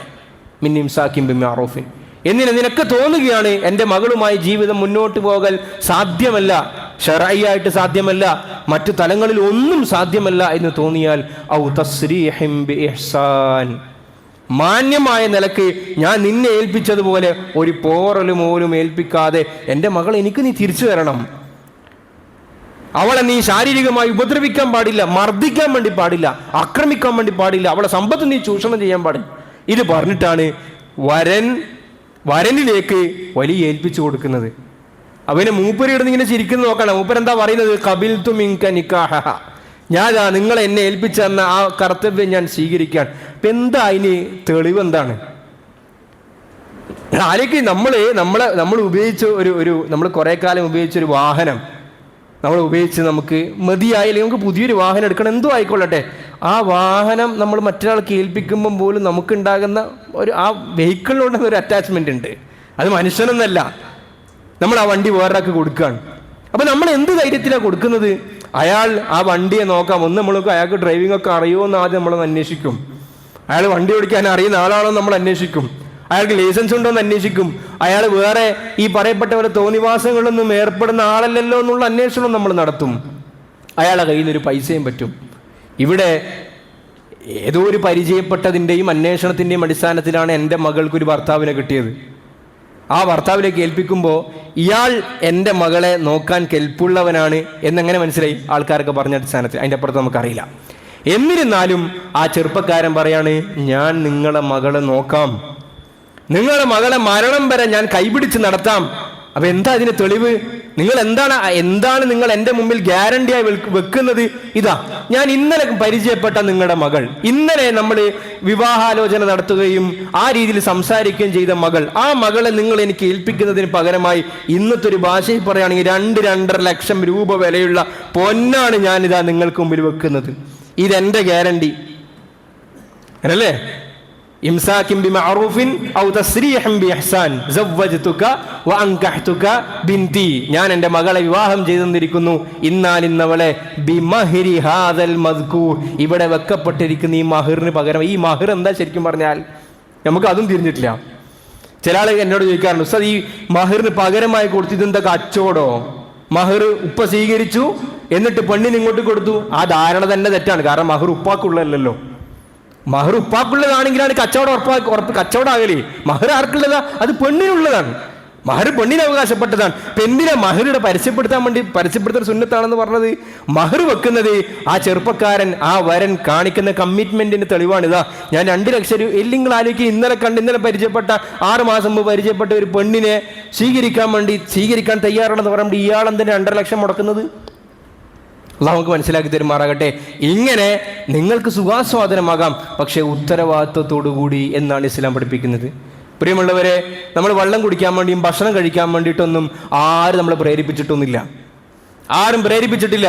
വിവാഹത്തിന്റെ വിഷയത്തിലും അങ്ങനെ ഒരു പ്രേരണന്റെ ആവശ്യമില്ല. എന്തുകൊണ്ട്? കാരണം നമുക്ക് എല്ലാവർക്കും ഈ നീഡുണ്ട്, ഇമോഷണൽ നീഡ്. നമുക്കൊരു വൈകാരികമായ ആവശ്യമുണ്ട്. നമ്മുടെ ഇമോഷൻ നീഡ്സ് പൂർത്തീകരിക്കപ്പെടണം, ഫിസിക്കൽ നീഡ്സ് പൂർത്തീകരിക്കപ്പെടണം. പക്ഷേ നബി സല്ലല്ലാഹു അലൈഹി വസല്ലം തങ്ങൾ നിക്കാഹിനെ പറ്റി പറഞ്ഞ സന്ദർഭത്തിൽ ഉപയോഗിച്ചൊരു വാക്ക് നമ്മൾ ഭയങ്കരമായിട്ട് ആലോചിക്കേണ്ടതുണ്ട്. ഫമൻ റഗിബ അൻ സുന്നതി ഫലൈസ മിന്നി. കുറച്ച് സഹാബാക്കൾ നബി തങ്ങളെ പറ്റി വന്നു അന്വേഷിച്ചു ആയിഷ ബീവി റളിയല്ലാഹു അൻഹയുടെ അടുക്കൽ. എന്താണ് നബി തങ്ങളുടെ വീട്ടിലെ ജീവിതം എന്നൊക്കെ അറിയാൻ വേണ്ടിയിട്ട്. ഹദീസ് നമുക്ക് എല്ലാവർക്കും അറിയുന്നതാണ്, ഞാൻ വിശദീകരിച്ച് പറയുന്നില്ല. അതിൽ അവസാന സഹാബാക്കൾക്ക് നബി തങ്ങളുടെ ജീവിതമൊക്കെ കേട്ടപ്പോൾ കഅന്നഹും തഖാലുഹ, ഇത് കുറേ അമലൊന്നും നബി തങ്ങൾ ചെയ്യുന്നില്ലല്ലോ, കുറച്ചുപോലെ അവർക്ക് തോന്നി. സഹാബാക്കൾക്ക് നബിതങ്ങൾ അമല് വളരെ കുറവ് പോലെ തോന്നി. അപ്പോൾ അവർ തീരുമാനിച്ചു, നബിതങ്ങൾ വലിയ ദറജയിലുള്ള മനുഷ്യനല്ലേ, നമ്മളെവിടെ? അതുകൊണ്ട് ഒരു സഹാബി പറഞ്ഞു, ഞാനിനി നോമ്പ് മുറിക്കൂല, എപ്പോഴും നോമ്പായിരിക്കും എനിക്ക്. മറ്റൊരാൾ പറഞ്ഞു, ഞാനിനി ഉറങ്ങൂല, ഞാൻ എല്ലാ സമയത്തും രാത്രി പ്രത്യേകിച്ചും നിസ്കാരത്തിലായിരിക്കും. വേറൊരാൾ പറഞ്ഞു, ഞാനിനി കല്യാണം കഴിക്കൂല, ഞാൻ ഈ പറഞ്ഞ പോലെ ബ്രഹ്മചാരിയായി നിൽക്കും, അസൂബായി ജീവിക്കുമെന്ന് പറഞ്ഞു. സഹാബാക്കൾ തിരിച്ചുപോയി വിവരം നബി സല്ലല്ലാഹു അലൈഹി വസല്ലം തങ്ങൾ അറിഞ്ഞു, ഇങ്ങനെ ശപഥം ചെയ്തിട്ടുണ്ട് എന്നൊക്കെ അറിഞ്ഞു. ഇവരെ വിളിപ്പിച്ചു. എന്നിട്ട് ചോദിച്ചു, നിങ്ങൾ ഇങ്ങനെയൊക്കെ പറഞ്ഞോ? അപ്പോൾ അവർ പറഞ്ഞു, ഞങ്ങൾ പറഞ്ഞിട്ടുണ്ട് അല്ലാഹുവിൻ്റെ റസൂൽ സല്ലല്ലാഹു അലൈഹി വസല്ലം. നബി തങ്ങൾ പറഞ്ഞു, അമ്മ അന, നിങ്ങൾ എന്താ കരുതിയത്? നിങ്ങൾ ഏറ്റവും കൂടുതൽ അള്ളാഹുവിനെ ഭയപ്പെടുന്നത് ഞാനാണ്. നിങ്ങളെ കൂട്ടത്തിൽ അമാ വല്ലാഹി ഇന്നി ലാ അത്ഖാകും ലില്ലാഹ്, നിങ്ങളെ കൂട്ടത്തിൽ നിങ്ങൾ അങ്ങനെ ധരിക്കൊന്നും വേണ്ട, എൻ്റെ ഭയം കൂടി മൂപ്പർക്ക് തഖ്വ കുറട്ടാണ്. അല്ല, നിങ്ങളെ കൂട്ടത്തിൽ ഏറ്റവും ഭയപ്പെടുന്നവൻ ഞാനാണ്. വഅഖ്ശാകും ലില്ലാഹ്, നിങ്ങളെ കൂട്ടത്തിൽ അള്ളാഹുവിൻ്റെ ശിക്ഷയെ സംബന്ധിച്ച് പേടിയുമുള്ളവൻ ഞാനാണ്. ഞാൻ അമ്മ അന ഫഅസൂമു ഫഉഫ്തിറു, ഞാൻ ചില ദിവസം നോമ്പെടുക്കും സുന്നത്താണെങ്കിൽ, ചില ദിവസം നോമ്പെടുക്കാറില്ല. രാത്രിയിൽ ചില സമയങ്ങളിൽ ഞാൻ ഉറങ്ങും, ചില സമയങ്ങളിൽ ഞാൻ നിസ്കരിക്കും. ഞാൻ വിവാഹം കഴിക്കുന്നു, അവരുമായി സമയം ചെലവഴിക്കുന്നു. വമൻ റഗിബ അൻ സുന്നതി ഫലൈസ മിന്നി, ആരെങ്കിലും എൻ്റെ ചര്യയോട് വിമുഖത കാണിച്ചിട്ട് എനിക്ക് വിവാഹമൊന്നും വേണ്ട എന്ന് പറയുകയാണെങ്കിൽ ഫലൈസ മിന്നി, അവൻ എന്നിൽപ്പെട്ടവനല്ല എന്ന് മുഹമ്മദ് റസൂലുള്ളാഹി സ്വല്ലല്ലാഹു അലൈഹി വസല്ലം. ഞാൻ പറഞ്ഞു വെക്കുന്നത് എന്താണെന്നറിയോ? അങ്ങനെ ഒരാൾ ചിന്തിക്കും, ആരെയും വിവാഹം വേണ്ടെന്ന് ആലോചിക്കും. ശരിക്കും പറഞ്ഞാൽ ആലോചിക്കൂല. എല്ലാവരും കിട്ടട്ടെ എന്നല്ല ആഗ്രഹിക്കുക, നല്ലൊരു പെണ്ണിനെ കിട്ടട്ടെ എന്നും, ഒരു സ്ത്രീ ആണെങ്കിൽ നല്ലൊരു ഭർത്താവിനെ കിട്ടണ്ട എന്നൊന്നും ആരും ആഗ്രഹിക്കൂല. പിന്നെന്താ നബി നിങ്ങൾ പറഞ്ഞതിൻ്റെ യുക്തി? സത്യത്തിൽ നമ്മളൊന്ന് ആലോചിച്ച് കഴിഞ്ഞാൽ വിവാഹത്തിൻ്റെ കല്യാണത്തിൻ്റെ ദിവസവും ആ ദിവസത്തെ ആഘോഷങ്ങൾക്കും അപ്പുറത്ത് വിവാഹത്തിൻ്റെ റിയാലിറ്റിയിലേക്ക് ഒരു മനുഷ്യൻ യഥാർത്ഥമായി ചിന്തിച്ചു കഴിഞ്ഞാൽ പുരുഷൻ തീരുമാനമെടുക്കും, കല്യാണം കഴിക്കൂലാൻ തീരുമാനമെടുക്കും. സ്ത്രീയും ഇതുപോലെ ചിന്തിച്ചു കഴിഞ്ഞാൽ സ്ത്രീയും തീരുമാനമെടുക്കും, ഞാൻ കല്യാണം കഴിക്കൂലാൻ തീരുമാനിക്കും. എന്താ കാര്യം? നിങ്ങൾ ആലോചിക്കും, ഞാൻ നേരത്തെ പറഞ്ഞതുപോലെ ഈ ഉടമ്പടി നടക്കുകയാണ്. മഹർ കൊടുത്തു. മഹർ കൊടുത്തിട്ട് ആ സ്ത്രീയുമായി ഈ മനുഷ്യൻ വീട് കൂടുന്നതോടുകൂടി, ഫിസിക്കൽ ഇൻറ്റിമസി നടക്കുന്നതോടുകൂടി ആ മഹർ 2.5 പവനാകട്ടെ, 3 പവനാകട്ടെ, 4 പവനാകട്ടെ, 10 പവനാകട്ടെ, ഈ 10 പവനും ഈ സ്ത്രീക്ക് അവകാശപ്പെട്ടതായി മാറി. 2, ഈ ഭർത്താവായ മനുഷ്യൻ ആ ഭർത്താവിൻ്റെ സമ്പത്തിൻ്റെ 4/1 അവകാശിയായി മാറി ഈ പെണ്ണ്. നമ്മളൊരു പാർട്ട്ണർഷിപ്പിൽ പോകുമ്പോൾ എൻ്റെ കച്ചവടത്തിൽ നിന്ന് കിട്ടുന്ന 40% എനിക്ക് 60% നിനക്ക് എന്ന് നമ്മൾ എപ്പോഴാണ് പാർട്ടീഷൻ ചെയ്യുക? 2 ആളുകളും അതിൽ ഇൻവെസ്റ്റ്മെൻറ്റ് ചെയ്യുമ്പോഴാണ്. ഇവിടെ വിവാഹം എന്ന കരാർ പത്രത്തിൽ കൈപിടിക്കലോടുകൂടി, ഒപ്പിടലോടുകൂടി ഭർത്താവിൻ്റെ സ്വത്തിൻ്റെ 4/1 അവകാശിയായി ഈ ഭാര്യ മാറി. ഇയാൾ ഇത്രയും കൊല്ലം അധ്വാനിച്ചതിൻ്റെ 1/4 ഇയാൾക്ക് കിട്ടും. വേറൊരു സാഹചര്യത്തിൽ 8/1 അവകാശിയായി മാറും. ഇനി പെണ്ണിൻ്റെ ഭാഗത്ത് നിന്ന് ചിന്തിച്ചു കഴിഞ്ഞാൽ കല്യാണം കഴിക്കലോടുകൂടി, അല്ലാഹു എല്ലാവർക്കും ആഫിയത്ത് കൊടുക്കുമാറാകട്ടെ, സങ്കല്പിക്കാൻ നമുക്ക് കല്യാണം കഴിഞ്ഞ് 2 ദിവസം കഴിഞ്ഞിട്ട് ഈ സ്ത്രീ മരിച്ചു എന്ന് വിചാരിക്കാം. അല്ലാഹു എല്ലാവർക്കും ഖൈർ കൊടുക്കുമാറാകട്ടെ. ഇങ്ങനൊരു സാഹചര്യം വന്നു കഴിഞ്ഞാൽ ഈ സ്ത്രീയുടെ സമ്പത്തിൻ്റെ നേരെ പകുതി 50% ഈ പുതിയാപ്പിൾക്ക് കിട്ടും, ഭർത്താവിന് കിട്ടും. ഇതെങ്ങാനും ഒരു സ്ത്രീ ചിന്തിച്ചാൽ, സ്ത്രീയുടെ വാപ്പ ചിന്തിച്ചാൽ, ഞാൻ ഈ കഷ്ടപ്പെട്ടുണ്ടാക്കിയ സ്വത്ത് അത് ഞാൻ എൻ്റെ മകളുടെ പേരിലേക്ക് എഴുതുന്നു, മകൾക്ക് കൊടുക്കുന്നു. ഇന്നലെ വന്ന ഒരുത്തൻ അയാൾക്ക് എൻ്റെ മകൾക്ക് സ്വത്ത് കിട്ടാനോ? അത് പാടില്ല എന്ന് തീരുമാനിച്ചാൽ വാപ്പ കെട്ടിച്ചു കൊടുക്കൂല. സ്ത്രീയാണിത് ചിന്തിക്കുന്നത്. സ്ത്രീ ഒരു പക്ഷെ സമ്പാദിച്ച സ്വത്താകാലോ. ഞാൻ കഷ്ടപ്പെട്ടുണ്ടാക്കി ഈ സ്വത്ത് ഇന്നലെ കയറി വന്ന ഒരു മനുഷ്യൻക്ക് അതിൻ്റെ 50% കിട്ടുക എന്ന് പറഞ്ഞാൽ എന്തിൻ്റെ ആവശ്യം? അപ്പോൾ 2 ആൾ വിവാഹത്തിൽ നിന്ന് മാറാനുള്ള സാധ്യതയുണ്ട്. ഇനി ഒന്നുകൂടി കടന്നു പറഞ്ഞാൽ ഈ മനുഷ്യനെ സംബന്ധിച്ചിടത്തോളം, പുരുഷനെ സംബന്ധിച്ചിടത്തോളം, നമ്മളെ സംബന്ധിച്ചിടത്തോളം ആ സ്ത്രീയുടെ മുഴുവൻ ചെലവുകളും നമ്മുടെ തലയിലായി. എല്ലാ ചെലവുകളും നമ്മുടെ തലയിലാണ്. ഫിഖഹിന്റെ ഭാഷയിൽ പറഞ്ഞാൽ കാലിൽ ധരിക്കുന്ന ചെരുപ്പ് മുതൽ തലയിൽ തേക്കുന്ന എണ്ണ വരെ എല്ലാം നമ്മുടെ ഉത്തരവാദിത്തമാണ്. അള്ളാഹു ചോദിക്കും. നമ്മളൊരാൾക്ക് കടം കൊടുത്തിട്ട് തിരിച്ചു കൊടുത്തില്ലെങ്കിൽ അത് കടമായി നമ്മളെ മേൽ ശേഷിക്കുമല്ലോ, അള്ളാഹു അതിൻ്റെ പേരിൽ പിടിക്കുമല്ലോ. ഇതുപോലെ ഒരു മാസം ഭാര്യയ്ക്ക് ചെലവിന് കൊടുത്തിട്ടില്ലെങ്കിൽ അള്ളാഹു അതിൻ്റെ പേരിൽ പിടിക്കും, അത് കടമായി തന്നെ ശേഷിക്കും എന്ന് നമുക്ക് ഹദീസിൻ്റെയും ഫിഖഹിൻ്റെയും ഗ്രന്ഥങ്ങളിൽ കാണാൻ വേണ്ടി സാധിക്കും. നിങ്ങൾ നോക്കൂ, അപ്പോൾ ഇത് ആലോചിച്ച് കഴിഞ്ഞാൽ ആരാ വിവാഹത്തിന് തയ്യാറാകുക? അതാണ് നബി തങ്ങൾ പറഞ്ഞത്, വമൻ റഗിബ അൻ സുന്നതി. ഈ ഭാഗം ആലോചിച്ചിട്ട് ഒരാൾ തീരുമാനിക്കുന്നത് വെറുതെ തലയിൽ ബുദ്ധിമുട്ടിന് ഈ മാറാപ്പ് വേറെ ഞാൻ തയ്യാറല്ല എന്ന് ആണും പെണ്ണും തീരുമാനിച്ചിട്ട് പിന്നെ ഉള്ള വഴി എന്ന് പറയുന്നത് അസാൻമാർഗികമായ വഴിയാണ്, ശറഅ അനുവദിക്കാത്ത വഴിയാണ്, മുഹറമായ വഴികളാണ്. ആ വഴികളിലേക്ക് മനുഷ്യൻ പോയി കഴിഞ്ഞാൽ ഇതിനേക്കാൾ അതിദാരുണമായ അവസ്ഥകളിലേക്ക് പോകും. അതുകൊണ്ട് ഇസ്ലാം പറയുന്നത് നിങ്ങൾക്ക് സുഖാസ്വാദനങ്ങളാകാം, പക്ഷേ വിത്ത് റെസ്പോൺസിബിലിറ്റീസ്. അവിടെ ഉത്തരവാദിത്തങ്ങൾ ഉണ്ടാകണം. ഉത്തരവാദിത്തത്തോട് കൂടിയിട്ടാണ് എല്ലാം നമുക്ക് കിട്ടുന്നത്. നിങ്ങളൊരു ഏറ്റവും ഇഷ്ടപ്പെട്ട ഒരു ഫ്രൂട്ട് നിങ്ങൾ വാങ്ങുന്നു, ഒരു പഴം നിങ്ങൾ വാങ്ങുന്നു, നിങ്ങൾക്ക് ഒരിക്കലും അതിൻ്റെ മുള്ളില്ലാതെ ആ ഫ്രൂട്ട് നിങ്ങൾക്ക് കിട്ടൂല. നിങ്ങളൊരു പൈനാപ്പിൾ പർച്ചേസ് ചെയ്യുമ്പോൾ ആ പൈനാപ്പിളിൻ്റെ ഉള്ളിലെ കഴിക്കാൻ ഏറ്റവും ഇഷ്ടമുള്ള ഭാഗം മാത്രം വേണം എന്ന് ഒരിക്കലും നമുക്ക് ശാഠ്യം പിടിക്കാൻ വേണ്ടി സാധിക്കൂല. നിങ്ങൾ പൈനാപ്പിൾ പർച്ചേസ് ചെയ്യുമ്പോൾ ആ പൈനാപ്പിളിൻ്റെ കൂട്ടത്തിൽ വരുന്ന എന്തെല്ലാം വേസ്റ്റുകളുണ്ടോ അതൊക്കെ നിങ്ങളുടെ റെസ്പോൺസിബിലിറ്റിയാണ്. ആ വേസ്റ്റ് ചുമക്കേണ്ടതും ആ വേസ്റ്റിനെ ഡിസ്പോസ് ചെയ്യേണ്ടതും അതിനെ കൊണ്ട് മറ്റൊരാൾക്ക് ബുദ്ധിമുട്ട് ഉണ്ടാക്കാതിരിക്കേണ്ടതും എൻ്റെ റെസ്പോൺസിബിലിറ്റിയാണ്. ഇതെല്ലാ കാര്യത്തിലുമുണ്ട്, ഇതുപോലെ വിവാഹത്തിലുമുണ്ട്. അള്ളാഹു നമുക്ക് മനസ്സിലാക്കി തരുമാറാകട്ടെ. പ്രിയമുള്ളവരെ, നമ്മൾ ഈ പഠനങ്ങളൊക്കെ നടത്തുമ്പോൾ, വിവാഹത്തിനെ പിന്തിപ്പിക്കുന്നതിന് പഠനങ്ങൾ നടത്തുമ്പോൾ നമ്മുടെ മുമ്പിൽ കാണിക്കുന്ന വലിയ തെളിവുകൾ അള്ളാഹു എത്രമാത്രം ഈ വിഷയത്തിൽ ശ്രദ്ധിച്ചു നമുക്ക് മനസ്സിലാവും. കണക്കുകൾ പറയുന്നത് 2016 മുതൽ 2020 വരെ 40 ലക്ഷം ക്യാൻസർ പേഷ്യൻസിൽ അമേരിക്കയിൽ ഒരു റിസർച്ച് നടന്നു. അള്ളാഹു എല്ലാവർക്കും ആഫിയത്ത് നൽകി അനുഗ്രഹിക്കുമാറാകട്ടെ. വിവാഹം കഴിച്ച ആളുകളും ആ കൂട്ടത്തിലുണ്ട്, വിവാഹം കഴിക്കാത്ത ആളുകളും ആ കൂട്ടത്തിലുണ്ട്. ഈ പഠനം നടത്തിയിട്ട് അവർക്ക് കിട്ടിയ റിസൾട്ട് എന്ന് പറയുന്നത്, വിവാഹം കഴിച്ച ആളുകൾക്ക് ക്യാൻസർ വരാനുള്ള സാധ്യതയുണ്ടോ? സാധ്യതയുണ്ട്. വിവാഹം കഴിക്കാത്ത ആളുകൾക്ക് ക്യാൻസർ വരാൻ സാധ്യതയുണ്ടോ? സാധ്യതയുണ്ട്. പക്ഷെ ആരിലാണ് കൂടുതൽ ക്യാൻസർ വന്ന് കാണുന്നത്? 40 ലക്ഷം പേഷ്യൻസിൽ നടത്തിയ ഒരു പഠനമാണ് അമേരിക്കയിൽ, US-ൽ. ആ പഠനത്തിൽ തെളിയിക്കുന്നത് അവിവാഹിതരായ ആളുകളിലാണ് വിവാഹിതരായ ആളുകളെക്കാൾ ക്യാൻസർ വരാനുള്ള സാധ്യത വന്നിട്ടുള്ളത്. എന്താണ്? ജീവിതശൈലി മാറുകയാണ്.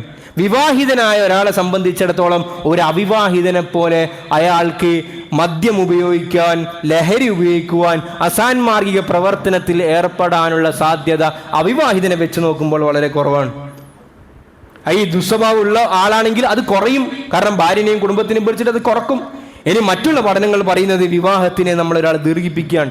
ഈ അർത്ഥത്തിലേക്ക് മുന്നോട്ട് കൊണ്ടുപോകുമ്പോഴുള്ള പ്രശ്നം എന്താണെന്ന് അറിയാമോ? നിങ്ങളെ റസൂലുള്ളാഹി സ്വല്ലല്ലാഹു അലൈഹി വസല്ലം നിങ്ങൾ പറഞ്ഞല്ലോ, തസവ്വജുൽ വലൂദൽ വദൂദ. നമുക്കിതിന് ശേഷം പറയേണ്ടതുണ്ട്. വിവാഹത്തിന്റെ 2ാമത്തെ ലക്ഷ്യമാണിത്. 35 വയസ്സ് കഴിഞ്ഞാൽ ആണായാലും പെണ്ണായാലും 2 ആളുകൾക്കും കുട്ടിയെ ചുമക്കാനുള്ള ശേഷി കുറയും. വാപ്പാക്ക് എങ്ങനെ കുറയും? വാപ്പാന്റെ സ്പേം ക്വാളിറ്റി കുറയും. സ്ത്രീയെ സംബന്ധിച്ചിടത്തോളം 35 വയസ്സ് കഴിഞ്ഞാൽ ഫെർട്ടിലിറ്റി റേറ്റ് ഡിക്ലൈൻ ചെയ്യും. പ്രസവം ദുഷ്കരമാകും. മാത്രമല്ല 35 വയസ്സ് കഴിഞ്ഞാൽ പിന്നെ പല ജനറ്റിക് ഡിസോർഡറും ഉണ്ടാകാനുള്ള സാധ്യതകൾ ഇവരിൽ ഉണ്ട് എന്നാണ് പഠനങ്ങൾ തെളിയിക്കുന്നത്. അപ്പോൾ പീക്ക് ടൈം ഉണ്ട്, ഫെർട്ടിലിറ്റി പീക്കായി നിൽക്കുന്ന ഒരു ടൈമുണ്ട്. അത് 25-30 ആ ഗ്യാപ്പ് പീരീഡിലാണ്. പിന്നെ നിങ്ങൾ നോക്കൂ, സാമ്പത്തികമായി വരുന്നൊരു പ്രശ്നം എന്താണെന്നറിയോ? വിവാഹം താമസിപ്പിച്ച് കഴിച്ചു കഴിഞ്ഞാൽ ഉണ്ടാകുന്ന പ്രശ്നം എന്ന് പറയുന്നത്, ഇവിടെ ഉണ്ടാകുന്ന സൊസൈറ്റി, അങ്ങനെ വിവാഹം കഴിക്കുന്ന ആളുകൾ സാൻഡ്വിച്ച് സൊസൈറ്റി എന്നാണ് അവരെ പറയാറുള്ളത്. എന്താ സാൻഡ്വിച്ച് സൊസൈറ്റി എന്ന് പറഞ്ഞാൽ? ഒരാൾ 25ാമത്തെ വയസ്സിൽ വിവാഹം കഴിച്ചു എന്ന് ധരിക്കുക. നിങ്ങൾ ധരിക്കുക, ഇയാൾക്ക് 50 വയസ്സായി. 50 വയസ്സായി ഇയാൾക്കൊരു കുട്ടിയുണ്ടെന്ന് സങ്കല്പിക്കുക. 50 വയസ്സാകുമ്പോൾ അക്കുട്ടിയുടെ വയസ്സ് 25. ഇയാൾക്ക് 25ാമത്തെ വയസ്സിൽ കല്യാണം കഴിക്കുമ്പോൾ ഇയാളെ വാപ്പാന്റെ വയസ്സുകൾ വെറുതെ നിങ്ങളൊന്ന് ആലോചിക്കുക. ആ വാപ്പാക്ക് ഒരു 40 വയസ്സുണ്ടാന്ന് കണക്കൂട്ടുക. വാപ്പാക്ക് 40 വയസ്സുണ്ട്. മകനിക്ക് 25 വയസ്സ്, ഇയാൾക്ക് 50 വയസ്സ്, വാപ്പാക്ക് 65-70 ഇടയിലുള്ളൊരു വയസ്സ്. ഇങ്ങനെയാണെങ്കിൽ വാപ്പയെ സംബന്ധിച്ചിടത്തോളം, ഈ കല്യാണം കഴിഞ്ഞ് പുതിയാപ്പളെ സംബന്ധിച്ചിടത്തോളം, എനിക്ക് 25 വയസ്സുള്ളൊരു മകനുണ്ട്. 25 വയസ്സുള്ള മകനോ മകളും ഉണ്ട്. എന്തോ ആകട്ടെ, 25 വയസ്സുള്ള മകനാണെങ്കിൽ ശരാശരി അവൻ ജോലിയുള്ളവനായിരിക്കും. ശരാശരി അവൻ ഉദ്ദേശിക്കുന്ന ലക്ഷക്കണക്കിന് സാലറിയുള്ള ജോലി എന്നുണ്ടെങ്കിലും ഒരു മാന്യമായ തുക അവനക്ക് സാലറിയുള്ള ജോലി അവനുണ്ടാകും. അങ്ങനെ ജോലി ഉണ്ടെങ്കിൽ ആ മകന്റെ വിദ്യാഭ്യാസം, ആ മകന്റെ തുടർന്നുള്ള ജീവിത ചെലവുകളൊക്കെ മകന് വഹിക്കാൻ വേണ്ടി പറ്റും. ഇവിടെ ഇപ്പോൾ എനിക്ക് 50 വയസ്സാകുമ്പോൾ എൻ്റെ വാപ്പാക്ക് 65 വയസ്സായി എന്ന് പറഞ്ഞാൽ വാപ്പായുടെ സാമ്പത്തിക ശേഷി ഡിക്ലൈൻ ചെയ്തു. വാപ്പാക്ക് ഇനി ഏൺ ചെയ്യാൻ കഴിയൂല. 65 വയസ്സെന്നൊക്കെ പറയുമ്പോൾ പിന്നെ അവർ റെസ്റ്റ് ചെയ്യുന്ന പീരീഡാണ്. സാമ്പത്തികം എല്ലാം തകരുന്ന ടൈമാണ്. ഈ സമയത്ത് ഈ ചെറുപ്പക്കാരൻ 50 വയസ്സുള്ള നമ്മുടെ ഈ പുതിയാപ്പയെ സംബന്ധിച്ചിടത്തോളം വാപ്പാക്ക് കൊടുക്കേണ്ടിയും വരും. എന്തായാലും അത് കൊടുക്കൽ എളുപ്പമാവും. ഇതാണ് നോർമൽ ഒരു സൊസൈറ്റിൻ്റെ ടൈം ലൈൻ എന്ന് പറയുന്നത്. ഇനി നേരെ മറിച്ചിട്ട് നിങ്ങൾ ചിന്തിക്കുക, ഈ 35ാമത്തെ വയസ്സിലാണ് ഒരു യുവാവ് കല്യാണം കഴിക്കുന്നെങ്കിൽ, ഇനി നേരത്തെ പറഞ്ഞ കേസിൽ ഇയാൾക്ക് പെൺകുട്ടിയാണെന്ന് വിചാരിക്കുക. എനിക്കുണ്ടായത് പെൺകുട്ടിയാണ്, എനിക്ക് 50 വയസ്സ്, ഞാൻ 25ാമത്തെ വയസ്സിൽ കല്യാണം കഴിഞ്ഞെന്ന് സങ്കല്പിക്കുക. 50 വയസ്സാകുമ്പോൾ എൻ്റെ മകളുടെ വയസ്സ് 25, മകൾക്ക് 25 വയസ്സാകുമ്പോൾ സ്വാഭാവികമായി കല്യാണം കഴിപ്പിക്കപ്പെടുമല്ലോ. സ്വാഭാവികമായി കല്യാണം കഴിപ്പിക്കപ്പെട്ടു കഴിഞ്ഞാൽ പിന്നെ എനിക്ക് എൻ്റെ മകളുടെ സാമ്പത്തിക നിർബന്ധ ചുമതല എനിക്കില്ല. അതുകൊണ്ട് ആ പ്രശ്നം എനിക്ക് വരുന്നില്ല. അപ്പോഴും എനിക്ക് എൻ്റെ ഉപ്പയെയും ഉമ്മയെയും കെയർ ചെയ്യാൻ വേണ്ടി പറ്റും. 35ാമത്തെ വയസ്സിൽ 37ാമത്തെ വയസ്സിലൊക്കെയാണ് ഒരു പുരുഷൻ കല്യാണം കഴിക്കുന്നതെങ്കിൽ ആ വ്യക്തിക്ക് 25 വയസ്സുള്ളൊരു മകനാകുമ്പോഴേക്ക് ഇയാളുടെ വയസ്സ് എത്രയായിരിക്കും? ഇയാൾ ഒരേ സമയത്ത് വാപ്പാക്കും ചെലവിന് കൊടുക്കണം, മകനെയും പോറ്റണം, മകളുടെ കല്യാണം നടത്തണം, ഉമ്മാന്റെ ചികിത്സ നടക്കണം. അങ്ങനെയാണ് സാൻഡ്വിച്ച് എന്ന് പറയുന്നത്. രണ്ടിൻ്റെ മേടിൽ ഈ മനുഷ്യൻ പെടും. ഈ മനുഷ്യൻ പെട്ടിട്ട് ഭയങ്കരമായ ക്രൈസിസിൽ കൂടി മനുഷ്യൻ മുന്നോട്ടേക്ക് പോകാനുള്ള സാധ്യതയുണ്ട്. അതുകൊണ്ടാണ് ഇസ്ലാം പറഞ്ഞതും പഠിപ്പിച്ചതും വിവാഹപ്രായം എത്തിക്കഴിഞ്ഞാൽ പെട്ടെന്ന് തന്നെ വിവാഹം കഴിപ്പിച്ചു കൊടുക്കണം. നബി തങ്ങൾ പറഞ്ഞല്ലോ, നിങ്ങളുടെ മുമ്പിൽ ഒരു ആലോചന വന്നു, ഇദാ അതാകും മൻ തറല്ലൗന ദീനഹു വഖുലുഖഹു, നിങ്ങൾക്കൊരു പ്രപ്പോസൽ വന്നു കഴിഞ്ഞാൽ വിവാഹപ്രായം എത്തിയ മകളാണ് നിങ്ങൾക്കുള്ളത്, മകൾ PG കംപ്ലീറ്റ് ആയോ അല്ല എന്നല്ല ആദ്യം നോക്കേണ്ടത്. നിങ്ങൾക്ക് വന്ന പ്രപ്പോസൽ നിങ്ങൾ അന്വേഷിക്കണം. ആദ്യം അയാളുടെ ദീൻ, അയാളുടെ സ്പിരിച്വൽ ക്വാളിറ്റി എത്ര ഉണ്ട് നിങ്ങൾ അന്വേഷിക്കുക, അയാളുടെ വ്യക്തിത്വവും സ്വഭാവവും നിങ്ങൾ അന്വേഷിക്കുക. എങ്കിൽ നിങ്ങൾക്ക് പറ്റുമെങ്കിൽ നിങ്ങൾ കല്യാണം കഴിപ്പിച്ച് കൊടുക്കണം, വേറെ തടസ്സങ്ങളൊന്നുമില്ല എങ്കിൽ. അല്ലെങ്കിൽ നബി തങ്ങൾ പറഞ്ഞു, ഇല്ല തകുൻ ഫിത്നത്തും ഫിൽ അർളി വഫസാദുൻ കബീർ, വലിയ പ്രശ്നങ്ങൾ ഉണ്ടാകാനുള്ള സാധ്യതയുണ്ട്. പിന്നെ മുഅ്മിനീങ്ങളെ, ഈ ലേറ്റ് മാരേജിന്റെ ഏറ്റവും വലിയ വേറെ പ്രശ്നം എന്താണെന്നറിയോ, സൈക്കോളജിക്കൽ പ്രശ്നം എന്താണെന്നറിയോ? മനുഷ്യനെ സംബന്ധിച്ചിടത്തോളം ഒരു 18 വയസ്സ് എന്ന് പറയുമ്പോൾ 18 വയസ്സുള്ള ഒരു പെണ്ണ് നമ്മളിങ്ങനെ സങ്കല്പിക്കാം. ആ പെണ്ണ് ജീവിച്ചിട്ട് 18 വർഷമേ ആയിട്ടുള്ളൂ, 18 വർഷത്തെ എക്സ്പീരിയൻസേ ആയിട്ടുള്ളൂ. അപ്പോൾ ഈ 18 വർഷം ആളിങ്ങനെ സ്റ്റേബിളായി പേഴ്സണാലിറ്റി ഒക്കെ ഡെവലപ്പായി ഒരു സ്വന്തമായൊരു സാമ്രാജ്യം കെട്ടിവരും. എല്ലാ ആളുകൾക്കും വയസ്സ് കൂടുന്നതിനനുസരിച്ചിട്ട് ഇതിൻ്റെ പിന്നെ വ്യാപ്തി ഇങ്ങനെ വലുതാവും. 21 വയസ്സുള്ള ചെറുപ്പക്കാരനെ സംബന്ധിച്ചിടത്തോളം അവൻ്റെയും ഈ പറഞ്ഞ പേഴ്സണാലിറ്റിയും സ്വഭാവം ഒക്കെ ഇങ്ങനെ ഉരുത്തിരിഞ്ഞ് വരുന്നേ ഉള്ളൂ. ഈ സമയത്താണ് ഒരാണും പെണ്ണും കല്യാണം കഴിക്കുന്നതെങ്കിൽ രണ്ട് കൂട്ടർക്കും അങ്ങോട്ടും ഇങ്ങോട്ടും അഡ്ജസ്റ്റ് ചെയ്യാൻ വേണ്ടി പറ്റും. ഞാൻ നേരത്തെ തുടക്കത്തിൽ പറഞ്ഞു വെച്ചതുപോലെ 2 രാജ്യങ്ങൾ തമ്മിലുള്ള കരാറ് പോലെയാണിത്. കാരണം ഭാര്യ കുറേ സാധനങ്ങൾ സാക്രിഫൈ ചെയ്യേണ്ടി വരും, കുറേ കാര്യങ്ങൾ ക്ഷമിക്കേണ്ടി വരും. ഇതുപോലെ ഭർത്താവും കുറേ അങ്ങോട്ടും ഇങ്ങോട്ടും അഡ്ജസ്റ്റ് ചെയ്യേണ്ടി വരും. പക്ഷേ ഒരു പ്രായം കഴിഞ്ഞാൽ, ഒരു 30-35 വയസ്സൊക്കെ ആയിക്കഴിഞ്ഞാൽ പിന്നെ ചേഞ്ച് എന്ന് പറയുന്ന സാധനം കുറവാണ്.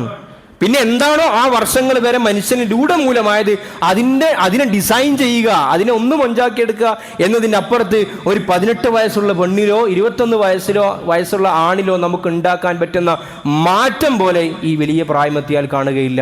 അതുകൊണ്ട് സ്ത്രീ 25-30 വയസ്സൊക്കെ കല്യാണം കഴിക്കാൻ അപ്പോഴത്തേക്ക് അഡാപ്റ്റബിലിറ്റി കുറഞ്ഞിട്ടുണ്ടാകും. അഡാപ്റ്റബിലിറ്റി എന്ന് പറഞ്ഞാൽ എന്താണ്? ഒരു സാഹചര്യത്തിനോട് പൊരുത്തപ്പെടാനുള്ള മനോഭാവം. ഭർത്താവിൻ്റെ കുടുംബമായിട്ട് പൊരുത്തപ്പെടേണ്ടി വരും, അവിടെ അതിൻ്റെതായ ചലഞ്ചസും വെല്ലുവിളികളും ഉണ്ടാകും. ഭർത്താവിനോടും പൊരുത്തപ്പെടേണ്ടി വരും, അതുപോലെ സാമ്പത്തിക അവസ്ഥകളോട് പൊരുത്തപ്പെടേണ്ടി വരും. ഇതൊക്കെ ഉണ്ടാകുന്ന സന്ദർഭത്തിൽ വയസ്സ് കൂടുന്നതിനനുസരിച്ചിട്ട് ഇതിങ്ങനെ കുറഞ്ഞു വരും. പിന്നെ ആ മാരേജ് സർവൈവ് ചെയ്യാനുള്ള സാധ്യത എത്രയുണ്ട് നമ്മളൊന്ന് ആലോചിച്ചാൽ മതി. മൂന്നാമത്തെ വലിയ പ്രശ്നം എന്ന് പറയുന്നത് 30 വയസ്സിൽ കല്യാണം കഴിച്ച ഒരാണും 25 വയസ്സിൽ കല്യാണം കഴിച്ചൊരു പെണ്ണും. നിങ്ങൾ ആലോചിക്കൂ, അവർക്ക് കുട്ടി ഉണ്ടാകുന്നു. 30 വയസ്സ് കഴിയുമ്പം തന്നെ പിന്നെ മനുഷ്യന്മാർക്ക് ആരോഗ്യ പ്രശ്നങ്ങൾ വന്നു തുടങ്ങി, സ്വന്തം ആരോഗ്യ പ്രശ്നങ്ങൾ വന്നു തുടങ്ങി. ഒരു കുട്ടിയെ പരിപാലിക്കുക, വളർത്തുക എന്ന് പറയുന്നത് ഇത് ചില്ലറ കാര്യമാണോ? അള്ളാഹു നമ്മളെ മക്കളൊക്കെ അള്ളാഹു ഏറ്റവും നല്ല സ്വാധീനങ്ങളാക്കി തെരുമാറാക്കട്ടെ. അള്ളാഹു നമുക്ക് അതിനുള്ള എല്ലാ വഴികളും അള്ളാഹു തുറന്നു തരട്ടെ. ഭയങ്കര പ്രശ്നം പിടിച്ച കാര്യം തന്നെയാണിത്. ഉറക്കൊഴിയണം, ടെൻഷൻ അടിക്കണം, ഒരു കച്ചവടം ചെയ്യുന്നിടത്ത് 2 കച്ചവടം ചെയ്യേണ്ടി വരും, കടം വീട്ടാനോടേണ്ടി വരും. ഇതൊക്കെ വാപ്പ ചെയ്യേണ്ടതാണ്. ഉമ്മയെ സംബന്ധിച്ചിടത്തോളം അവിടെയും വീട്ടുമായി ബന്ധപ്പെട്ട ഒരുപാട് കാര്യങ്ങൾ തർത്തീബ് ചെയ്യലുണ്ട്. ഇവിടെ ആ സമയത്താണ് സ്വന്തം കുറേ രോഗം, സ്വന്തം കുറേ പ്രശ്നം. പിന്നെ എങ്ങനെയും മക്കളെ നോക്കും? പ്രായം കുറവാണെങ്കിലോ 18, 19, 20 ആ ഒരു പീക്ക് ടൈമാണ്. എനർജി ഇങ്ങനെ കുത്തി നിൽക്കുന്ന സമയമാണ് അവർക്ക്. ആ സമയത്ത് ഒരു കുട്ടി ഉണ്ടാകുക എന്ന് പറഞ്ഞാൽ ആ കുട്ടി അവർക്ക് ആസ്വദിച്ചുകൊണ്ട് തർബിയത്ത് ചെയ്യാൻ വേണ്ടി പറ്റും, ആണായാലും പെണ്ണായാലും. അതുകൊണ്ട് പ്രിയമുള്ളവർ, വിശുദ്ധമായ ഇസ്ലാമിൻ്റെ ഈ രീതിശാസ്ത്രം, ഈ മെത്തഡോളജി നമ്മൾ ശരിയായി പഠിക്കുകയും അവബോധമുണ്ടാക്കുകയും ചെയ്യുമ്പോഴാണ് നമുക്ക് വിവാഹത്തിനെ കുറിച്ചുള്ള ധാരണകൾ ശരിയാകുന്നതും നമുക്ക് നന്നാക്കാൻ പറ്റുന്നതും. പ്രിയമുള്ള, ഇതിൻ്റെ ഒരുപാട് വിഷയങ്ങൾ നമുക്ക് ചർച്ച ചെയ്യേണ്ടതുണ്ട്. ഇൻഷാ അല്ലാഹ് വരുന്ന ഖുതുബകളിൽ നമുക്കതൊക്കെ ചർച്ച ചെയ്യാം. റബ്ബ് തൗഫീഖ് നൽകി അനുഗ്രഹിക്കുമാറാകട്ടെ. നമ്മുടെ വിവാഹ ജീവിതത്തിലൊക്കെ അള്ളാഹു സന്തോഷവും പറയാനുള്ളത് നമുക്കൊക്കെ അറിയുന്നത് പോലെ ഈ നാട്ടിൽ ഒരുപാട് കാലം ദർസ് നടത്തുകയും നമ്മുടെ പ്രധാനപ്പെട്ട കുന്നോത്ത് മഹല്ല് പള്ളിൻ്റെ നിർമ്മാണവും അതിനെ സജീവമാക്കുന്നതിൽ വലിയ പങ്ക് വഹിച്ച സമസ്തയുടെ മുഷാവർ അംഗവുമായ TC ഇബ്രാഹിം മുസ്ലിയാർ വഫാത്തായി. അള്ളാഹു അദ്ദേഹത്തിൻ്റെ ഖബർ വിശാലമാക്കി കൊടുക്കുമാറാകട്ടെ. അദ്ദേഹം ചെയ്ത എന്തെല്ലാം ദഅവത്തിൻ്റെ പ്രവർത്തനങ്ങളുണ്ടോ നമ്മളിന്ന് സംസാരിച്ചപ്പോൾ ആളുകളിൽ നിന്ന് അറിയാൻ സാധിച്ചത് 3 തലമുറ, ഇവിടുത്തെ 3 തലമുറക്ക് ഇൽമും അതുപോലെ അമലുമൊക്കെ പഠിപ്പിച്ച വലിയ മഹാനാണ്. പല ആളുകളുടെ നിക്കാഹ് നടത്തി കൊടുത്തതും അവരുമായിട്ടൊക്കെ വലിയ ബന്ധങ്ങൾ പുലർത്തിയ ഒരു മഹാനാണ് ഇന്ന് വിടവാങ്ങിപ്പോയത്. അള്ളാഹു അദ്ദേഹത്തിൻ്റെ ഖബർ ജീവിതം വിശാലമാക്കി കൊടുക്കുമാറാകട്ടെ. ഇന്ന് രാത്രി 10 മണിക്ക് വീട്ടിൻ്റെ അടുത്തുള്ള പള്ളിയിൽ വെച്ചാണ് മയ്യിത്ത് നിസ്കാരം നടക്കുന്നത്. പറ്റുന്ന ആളുകളൊക്കെ പങ്കെടുക്കണം.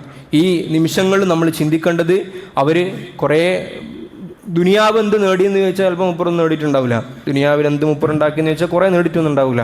പക്ഷേ അവരിലൂടെ എത്രയോ ആളുകളിൽ ആത്മീയമായ മാറ്റങ്ങളുണ്ടായി.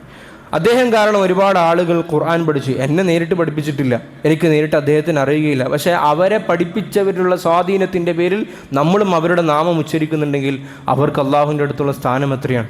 ഇങ്ങനെയുള്ള സന്ദർഭങ്ങളിൽ നമ്മൾ നമ്മുടെ ദീനിന് വേണ്ടി, സമൂഹത്തിന് വേണ്ടി എന്ത് നമുക്ക് നൽകാൻ പറ്റും എന്ന ചിന്തയും കൂടി നമുക്കുണ്ടാകണം. അള്ളാഹു നമ്മുടെ അവരൊക്കെ ഖബർ നന്നാക്കുകയും സ്വർഗ്ഗത്തിൽ ഒരുമിച്ച് കൂട്ടുകയും ചെയ്യുമാറാകട്ടെ. വ ആഖിറു ദഅവാന അനിൽ ഹംദുലില്ലാഹി റബ്ബിൽ ആലമീൻ.